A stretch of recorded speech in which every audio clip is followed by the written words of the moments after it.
Who killed these girls? It's a truly chilling question, isn't it? It's haunted Austin, Texas for well over 3 decades now, and it Hmm. really sits right at the heart of one of America's most enduring, most perplexing cold cases.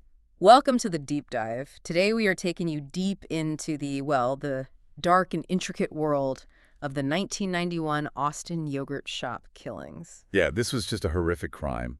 A quadruple homicide, four teenage girls at an I can't believe it's yogurt shop. Hmm. And it's a case that's gripped people for years, not just, because of the sheer brutality, but because of all the layers of mystery and, frankly, controversy that still swirl around it. Absolutely.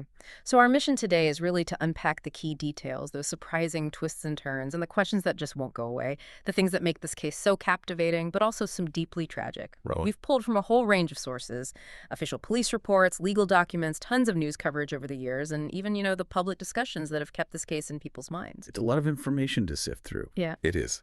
Our goal is to give you a thorough understanding, help you navigate all that information, and grasp what really matters here. So, okay, let's dive in.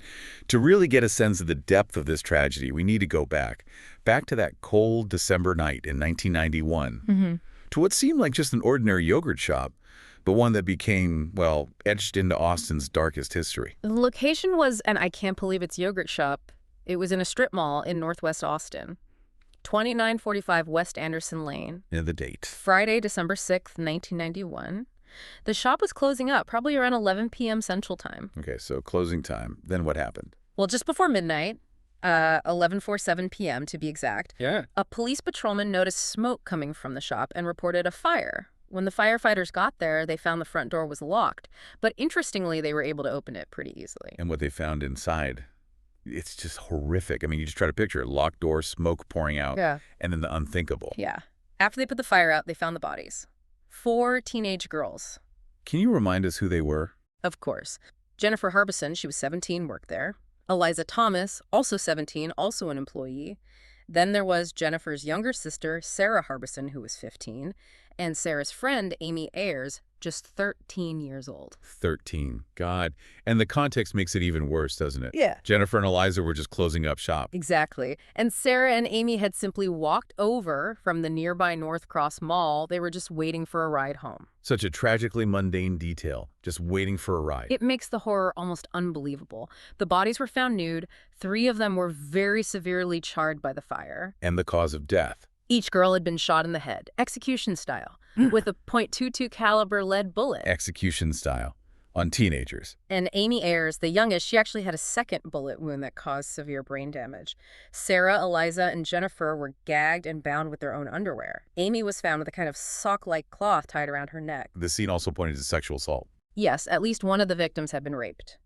And later, YSTR testing, which we'll get into, was performed on vaginal swabs from 2 of the girls. That becomes incredibly important down the line. Okay. And weapons. You mentioned a .22 caliber. Right, a .22 pistol was definitely used. Evidence also suggested a .380 pistol was involved as well. 2 guns. And then the fire. Yes, arson. The shop was deliberately set on fire using some kind of accelerant. And what's really crucial here, forensic analysis later showed the fire actually started on the bodies, which were in the storage area. Not just generally in the shop, like on shelves or something. No, initially that was a thought, but the evidence pointed to the fire starting on the bodies themselves, a clear attempt to destroy evidence. And how did the perpetrator get out? The front door was locked. The thinking is they likely left through a back door, which was found unlocked. There's even a theory, or maybe just speculation, that a man who used the restroom shortly before closing might have jammed that door open, maybe without even realizing it. Huh. Facilitating the escape. And there were witnesses just before closing. Yes, a couple leaving just before 11 p.m. reported seeing 2 men at a table inside. They described them as acting furtively, suspiciously, nervously. And these guys were. They were later the only customers from that time who couldn't be accounted for. It's a detail that's fueled a lot of speculation over the years. Understandably. So the investigation starts, but it sounds like it was incredibly difficult from the get-go. Immense challenges, yeah. Right away, the crime scene itself was just severely compromised. You had the fire damage, then you had all the water from the firefighters' hoses. That must have been devastating for evidence collection. Absolutely. It wasn't just a hurdle. It was like a fundamental blow that created ambiguities that honestly still exist today. It affected everything that came after. And I read there were issues with the processing itself, beyond the fire and water. Yeah, some sources mention that a lack of, let's say, consistently rigorous procedures, things like maybe not dusting all possible surfaces for prints, not thoroughly checking bathrooms or trash cans. And even issues with cross-contamination. There were concerns raised about potentially not changing gloves between swapping victims. For a case this complex, any early misstep like that can just cascade into huge problems later on. So, faced with this chaotic scene, what was the initial police thinking? Who did this? Well, one of the original detectives proposed a profile. He looked at the organized nature of it, controlling 4 victims, the bindings, the execution-style shots, and then the arson to destroy evidence. Right. His theory was that this pointed towards an adult, someone experienced in crime, not impulsive teenagers. That's a strong profile. But didn't they question some teenagers very early on? They did, yes, which maybe shows different theories were being pursued at the same time, or perhaps just covering all bases. Okay. Regardless, the investigation hit a lot of dead ends pretty quickly, right? Not definitely. You won't believe it, but over 50 people actually confessed to the murders over time. 50. Yeah. Including, incredibly, the notorious serial killer Kenneth McDuff. The Kenneth McDuff. The same. He was actually known to be in the Austin area around that time, and he had a horrific history of murdering teenagers. But ultimately, he was ruled out as a suspect in this case. Wow. What other leads fizzled out? Well, there was a strange incident in 1992. 2 Mexican nationals who were being held by authorities in Mexico confessed. But those confessions were later thrown out, ruled false, amid really serious allegations they were obtained under torture. Torture. Good grief. So these early leads were just hitting brick walls. It shows the pressure they were under, I An get. inspiration to find answers. Yeah, even if the leads seemed questionable from the start. Before we move on from the initial phase, was there anything missed before the crime itself? You mentioned the victims. Right. There's an interesting point raised by the former manager of the yogurt shop. She stated in court later that both she and Jennifer Harbison had been getting targeted, maybe harassing, phone calls in the months leading up to the murders. Really? Targeted calls. Yes. And she claimed the police had actually tapped Jennifer's phone at one point.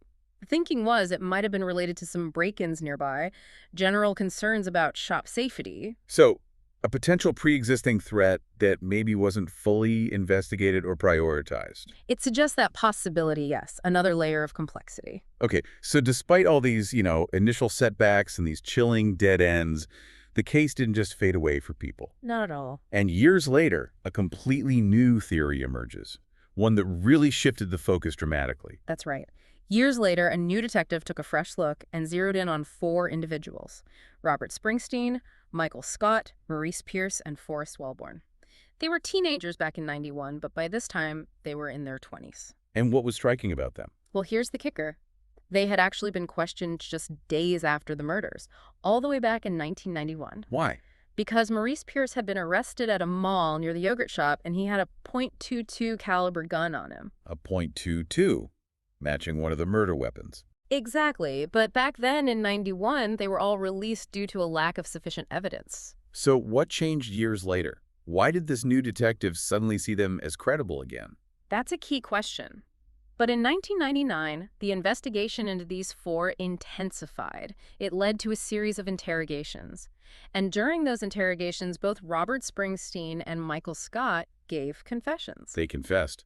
But what about the other 2? Maurice Pierce and Forrest Wellborn did not confess. They maintained their innocence. Okay, so 2 confessions, 2 denials. How did the prosecution proceed? They moved forward against Springsteen and Scott, using those self-incriminating statements, the confessions, as basically the only hard evidence they presented at trial. Just the confessions? No physical evidence linking them at that point? Not presented at trial, no. The case rested almost entirely on what Scott and Springsteen said in those interrogation rooms. And Michael Scott's confession, I understand, was particularly compelling. Extremely. What made it so persuasive to investigators and later to jurors was the level of specific detail he provided.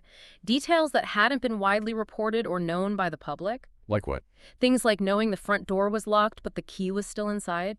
Knowing entry was through the back door. He mentioned hearing one of the girls say money was dropped, presumably into the safe. He described hearing someone slap one of the girls. Which matched an injury Amy Ayers had. Exactly, consistent with her injuries. He also correctly identified the calibers of the two guns used, the .22 and the .38 Euro. He knew 5 shots were fired. And chillingly, he knew that Amy Ayers was actually still alive after the first shot. Wow. Those are very specific details. But perhaps the most crucial detail Scott provided was about the fire. He accurately described piling 3 of the bodies together in the storage area, covering them, and then setting them on fire. And that was significant because Because, as we mentioned, the police initially thought the fire started elsewhere, like on the shelves. It was only after Scott's confession that an arson expert re-examined everything and concluded, yes, Scott's account fit the physical evidence, that the fire likely did start on the bodies. that detail alone must have seemed like definitive proof to the jury. It was incredibly powerful. Jurors specifically cited that detail later. They felt only someone who was there could know that. Did Springsteen's confession corroborate Scott's? Yes. Both Scott and Springsteen also confessed to some specific shared details, like afterward, going to a bridge nearby to vomit and get rid of items used in the crime. Scott also mentioned his inability to achieve an erection during an attempted rape. And these confessions were given when they were adults, years after the crime. Correct. They were young men by this point, not teenagers anymore. So what happened legally? Pearson Wellborn didn't confess. Right. The charges against Maurice Pierce and Forrest Wellborn were eventually dropped due to lack of evidence. The state felt they couldn't make a case without confessions or other corroboration. But they proceeded against Scott and Springsteen. Yes. They were tried separately for capital murder, specifically in the death of Amy Ayers. Springsteen's trial was in 2001, Scott's in 2002. And the outcome. Both were convicted. Springsteen was initially sentenced to death, although that was later commuted to life in prison. Michael Scott received a life sentence. And the jurors, particularly for Scott, felt convinced by those crime scene details. Yes, several jurors from Scott's trial explicitly stated that his knowledge of details that weren't public knowledge was what convinced them he was guilty. Okay, so convictions, life sentences. It seems like the case was closed, but it wasn't. No, far from it. These convictions were eventually overturned by appellate courts. On what grounds? It was based on a violation of the Sixth Amendment to the U.S. Constitution, specifically the Confrontation Clause. Can you break that down? What does that mean in this context? Sure. It means that the prosecution, in each man's trial, had used parts of the other man's confession as evidence against him. So, in Scott's trial, they used bits of Springsteen's confession and vice versa. Okay. But neither Springsteen nor Scott testified at the other's trial. So the defendant couldn't cross-examine the statements being used against them. The Confrontation Clause guarantees the right to confront your accuser, or in this case, the source of the incriminating statement. Using the co-defendant's confession without them testifying violated that right. That's a fundamental legal principle. So the convictions couldn't stand on that basis. Correct. It's designed to prevent exactly that kind of situation. But there was more controversy surrounding the confessions, too. What else came out? Well, questions were raised about the interrogation techniques themselves. An expert witness testified for Scott, explaining that some techniques used, like telling suspects their memory is like a perfect video recorder, or using visualization exercises, which is really just guided imagination. Right. That these methods are considered unethical by many experts because they can actually lead people to create false memories or confabulate details. They might start confusing imagined scenarios with actual memories, especially under intense pressure. So the defense argued the confessions might not have been reliable, even coerced. Precisely. And adding to those concerns, one of the detectives involved in these interrogations, Dr. Polanco, had faced previous accusations of coercing false confessions in another high-profile case. In that case, the defendants were later exonerated, and one had even suffered permanent brain damage allegedly during interrogation. That context is troubling, to say the least. Did this change the minds of the jurors who convicted them? After the convictions were overturned and this information about interrogation techniques came to light, 7 of the original jurors stated publicly they would not have voted to convict Scott and Springsteen if they had known all of this back during the trials. 7 jurors changed their minds. That's significant. It really underscores the doubt that crept in about the validity of those confessions. So the confessions are thrown into doubt, the convictions overturned, and then came a scientific bombshell. Exactly. This next development just fundamentally shifted the entire landscape of the case. In 2008, the Travis County District Attorney at the time, Rosemary Lemberg, ordered new advanced DNA testing. On what evidence? On those vaginal swabs that were collected from two of the victims back in 1991, they used a technique called YSTR testing. YSTR. What's special about that? It specifically looks for male DNA by analyzing the Y chromosome, which is passed down from father to son. It's considered very effective for analyzing mixed DNA samples like you'd expect in a sexual assault case where you have both victim and perpetrator DNA present. Okay, so highly specific male DNA testing. What did it find? The results were, frankly, shocking. The YSTR DNA profile obtained from the sample taken from one of the victims did not match Robert Springsteen, Michael Scott, Maurice Pierce, or Forrest Wellborn. It didn't match any of the 4 guys they arrested and interrogated. None of them. Instead, the test indicated the presence of DNA from an unknown male. Wow. So if the confessions were the bedrock of the case, whose DNA was this? That became the profound, unavoidable question. It completely contradicted the narrative that had led to the conviction. Did they try to identify this unknown male DNA profile? They did. And that led to another strange twist. Fast forward to 2017, an Austin police investigator was searching public DNA databases, the kind people use for genealogy or population studies. Like Ancestry or 23andMe, but maybe more scientific ones. Sort of, yeah. Yeah. Databases used for research. And he thought he found a potential match, a Y chromosome match to the profile from the crime scene. A huge potential breakthrough. Amazing. So who was it? Well, here's the problem. Yeah. The matching sample in that database had been submitted anonymously by the FBI. The FBI. Why was their sample in a public database? Apparently for population statistics or research. But when Austin police asked the FBI to identify the man whose sample matched, the FBI refused. They refused. Why? They cited privacy laws. They also argued that YSTR profiles, especially with limited markers, aren't unique like a full DNA fingerprint. Thousands of men could share that same partial Y chromosome profile, so it couldn't definitively identify the individual perpetrator. So it was a potential lead, but not a smoking gun and blocked by privacy rules. That must have been frustrating. Extremely. It led to this standoff between Austin officials and the FBI. It got serious enough that Congressman Michael McCall had to get involved to try and mediate. It really highlights that tension, doesn't it, between solving crimes, privacy, and the limits of forensic tech. Absolutely. A dilemma playing out everywhere now with forensic genealogy. But did this FBI lead ultimately go anywhere? Sadly, no. There was another blow. In early 2020, they conducted even more advanced YSTR testing on the crime scene sample, using more markers, 25 in total, for a more detailed profile. Okay, more detail. Did it confirm the match? No. It revealed that the crime scene sample with this higher resolution testing no longer proved to be a match to that FBI sample in the database. Oh, wow. So that lead just evaporated. Completely. It conclusively excluded the FBI's sample as being related to the crime. Just another dead end and a major disappointment for everyone hoping for a breakthrough. So let's take stock of the DNA. What does it definitively tell us, and what are the caveats? Okay, what it did do, quite conclusively, is exclude the 4 men originally arrested, Springsteen, Scott, Pierce, and Wellborn, from being the source of the male DNA found in that specific vaginal sample. That seems pretty clear-cut. Exonerating, right? Well, that's where the debate comes in. While it excludes them from that sample, some argue the DNA evidence overall isn't reliable enough to fully exonerate anyone or convict anyone else for that matter. Why the doubt? Because of the state of the original crime scene, like we discussed, Mm-hmm. the fire, the water used by firefighters, the potential issues with initial evidence collection and storage back in '91, the possibility of cross-contamination during swabbing. So critics argue the DNA itself might be compromised or contaminated. Exactly. Some argue it's ultimately inconclusive. It raises questions, excludes the 4, but maybe can't definitively point to the real killer or prove the 4 weren't involved in other ways not related to that specific DNA sample. It's messy.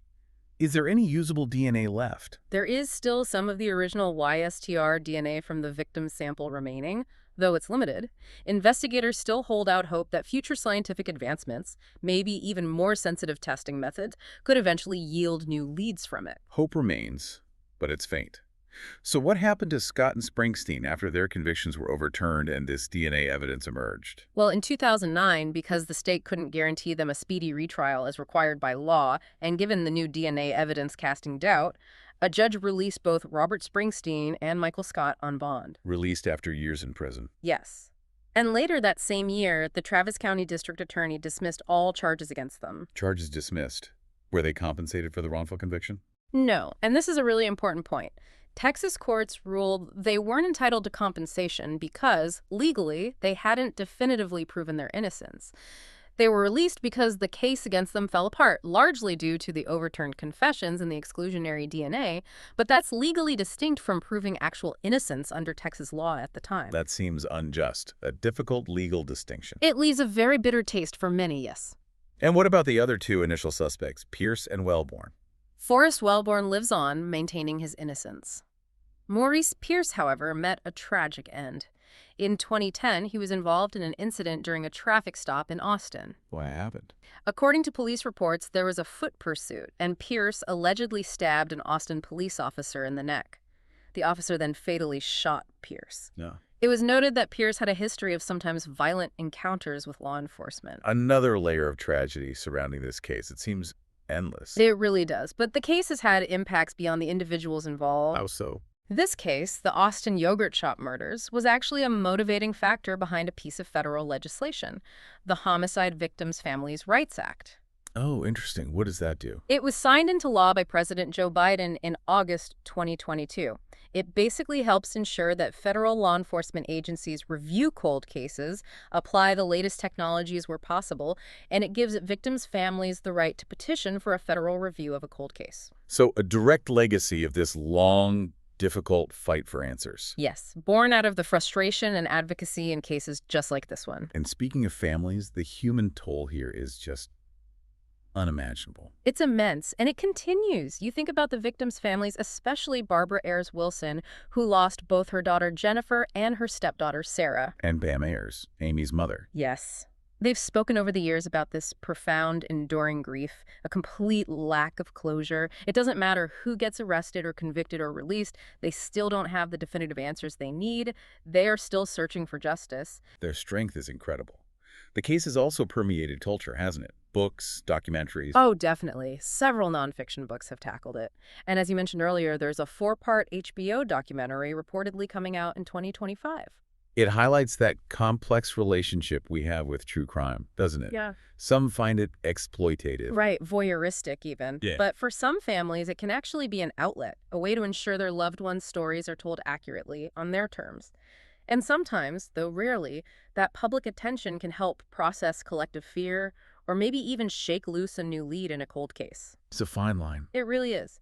And apparently this upcoming HBO series is going to delve into the interrogation tapes, showing how surreal and unsettling they are, how narratives seem to be constructed for the suspects.